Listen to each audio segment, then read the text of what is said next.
एक बार की बात है, घने जंगल के बीचों बीच एक शक्तिशाली शेरनी रहती थी, जिसे जंगल की रानी कहा जाता था।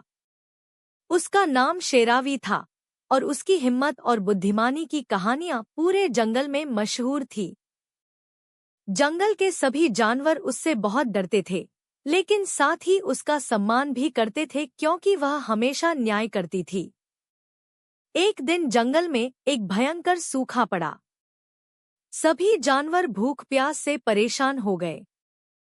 शेरावी ने अपनी जिम्मेदारी समझी और पूरे जंगल में यह आदेश दिया कि सभी जानवर मिलकर भोजन और पानी ढूंढें और उसे सभी में बांटें। सभी जानवर उसकी बात मान गए और मिलजुल कर भोजन और पानी की खोज करने लगे। कुछ दिनों बाद एक लोमड़ी ने एक बड़े फल के पेड़ का पता लगाया।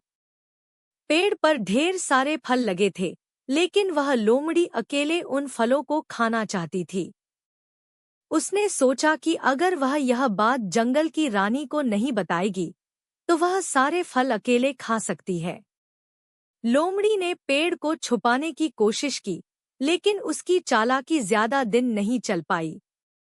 शेरावी को जब यह पता चला, तो उसने लोमड़ी को अपने पास बुलाया और पूछा, तुमने हमें पेड़ के बारे में क्यों नहीं बताया? लोमड़ी ने घबराते हुए कहा, मुझे लगा कि सबके लिए फल पर्याप्त नहीं होंगे, इसलिए मैंने छुपा लिया।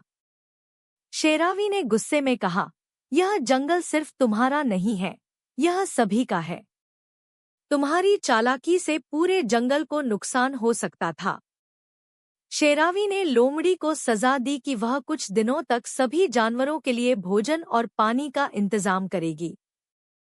लोमड़ी ने अपनी गलती स्वीकार की और जंगल की रानी के आदेश का पालन किया।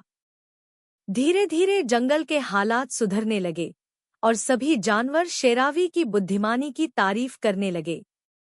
इस तरह जंगल की रानी ने अपने न्याय और बुद्धिमानी से जंगल में फिर से शांति और समृद्धि लौटाई। सभी जानवर हमेशा उसका सम्मान करते रहे और खुशी खुशी उसके नियमों का पालन करने लगे।